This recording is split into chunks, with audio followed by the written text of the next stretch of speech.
जो थी वो कंस के पापों के तले दबने लगी। तो जब दबने लगी तो पृथ्वी माँ गाय का रूप बना करके भागने लगी, और गाय का रूप बना करके जब भागने लगी तो प्रभु से प्रार्थना करने लगी, हे नाथ आप कब आओगे और कब इन पापों से मुझे मुक्त करवाओगे, क्योंकि हे नाथ अब मुझसे ये पाप का भार सहन नहीं हो रहा है।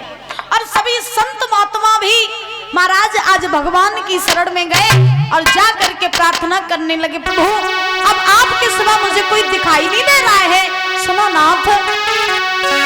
कटेरा सुनो हितकारी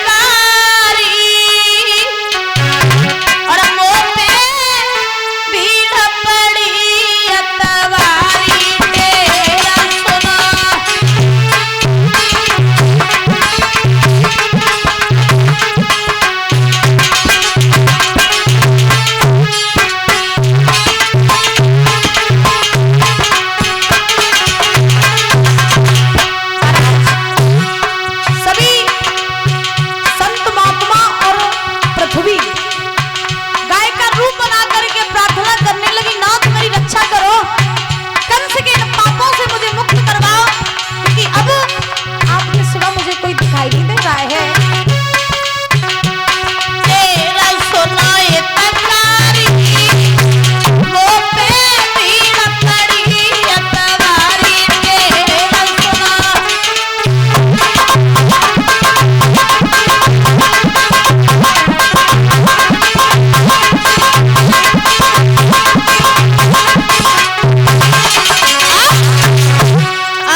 चिल्लाने लगे और कहने लगे, हे संतो, हे पृथ्वी चिंता मत करो, अगर पृथ्वी पर इतने ही पाप हो रहे हैं तो कोई बात नहीं, अभी तुम लोग पृथ्वी पर ही रुको, मेरा इंतजार करो, मैं पृथ्वी पर आ रहा हूँ कृष्ण का अवतार धारण करके, और जब मैं अवतार धारण करके आऊंगा तब मैं पृथ्वी के सारे बोझ को हल्का करूंगा, लेकिन अभी चिंता मत करो, उसके लिए तुम्हें थोड़ा इंतजार करना पड़ेगा।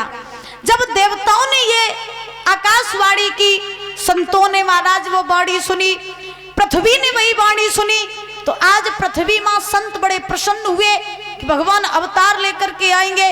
और इधर जो देवी देवता ने उन्होंने देखा कि भगवान नारायण अवतार लेके पृथ्वी पर जाएंगे, तो आज सभी देवी देवता सोचने लगे कि अगर भगवान पृथ्वी पर जाएंगे अवतार लेके तो फिर हम भी भगवान की बाल लीलाएं देखने के लिए जाएंगे।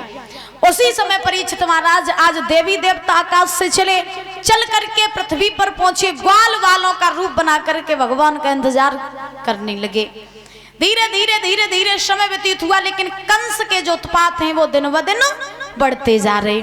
एक बार कंस ने सोचा कि मैं राजपाट भी संभालने लगा, मैं मथुरा का राजा बन गया हूं, अब ऐसा करें कि अब ब्याह कर लेवे तो जिंदगी और बढ़िया कटन लगे है? हाँ, तो देखिए कहा जाता है मैया कि शादी एक ऐसा लड्डू होता है, कैसा कि जो खाए सौ पछता है और ना खाए सौ पछता है परीक्षित महाराज, सही बात है। हाँ, ये बात बिल्कुल सही है कि शादी ऐसा लड्डू होता है जो खाए सौ पछता है, ना खाए सौ पछता है। जिनकी शादी हो गई हो उनसे पूछो भैया तुम सुखी हो, तो वे महाराज कहा तुम्हारे गोलू जैसे बेचारे गोलू को फांस दो छोटे पे ही, तो बेचारे को ब्याह कर दो, सुखी ना रात। हाँ तो जाके शादी हो गई, बात से पूछा तुम सुखी हो? तो वो कहा तो भैया कहाँ सुखी है, जब तक ब्याह करो तब तक गले में फांसी को फंदा डाली हो, जब तक पत्नी के मन की न करो तौलों का घर की भवानी मनती है। और उनसे पूछा जिनकी शादी न भई हो, उनसे पूछा जब बताओ तुम ब्याह न हो तो तुम सुखी हो? कभी कहा कहाँ सुखी है, सब पत्थर पूछ डारे, ब्याह तो होता ही नहीं। तो कहने का अभिप्राय ये है कि शादी करो तो आफत और महाराज न करो तो आफत। बोलिए गोविंद भगवान की। कंस ने सोचा कि अब मैं विवाह के योग्य हो गया हूं तो मुझे सुंदर सी कन्या देख करके शादी कर लेनी चाहिए। अब कंस सोचने लगा अब कौन सा रिश्ता है तब तो शादी करें। तो प्रमाण ये मिला है कि एक मगध देश था, मगध देश के राजा थे जिनका नाम था जरासंध। जरासंध के घर में दो कन्याएं थीं जिनका नाम था अस्ति और प्राप्ति। तो जरासंध की दोनों लड़कियां विवाह के योग्य हो गई। जरासंध सोचने लगा कि हमारी दोनों बेटियां विवाह के योग्य हैं तो सुंदर सा लड़का देख करके मुझे शादी कर देनी चाहिए। तो जरासंध अपनी सभा में आया, सभा लगवाई, सभा के लोगों से पूछने लगा भैया हम एक बात पूछें? तो सभा के लोग बोले पूछो। क्या बात है? बातें क्या कर रहे हो?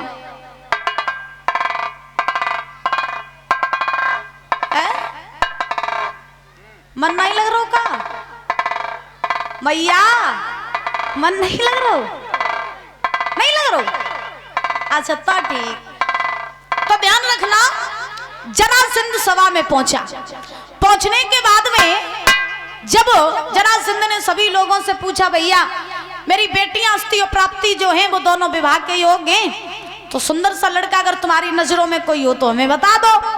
अच्छा पहले के राजा महाराजा जो होते थे ना मैया, वो जब अपनी लड़कियों की शादी करते थे तो सभी लोगों की सलाह लेकर के शादी करते थे, और जब सभी लोग अच्छा लड़का कोई बता देते थे तो राजा महाराजा अपनी बेटियों की शादी उसी लड़के के साथ कर देते थे। यानी पहले के पिताओं को इतना हक नहीं था कि बाप खुद चला जाए और जाकर के अपनी बिटिया के लड़का देखे आए।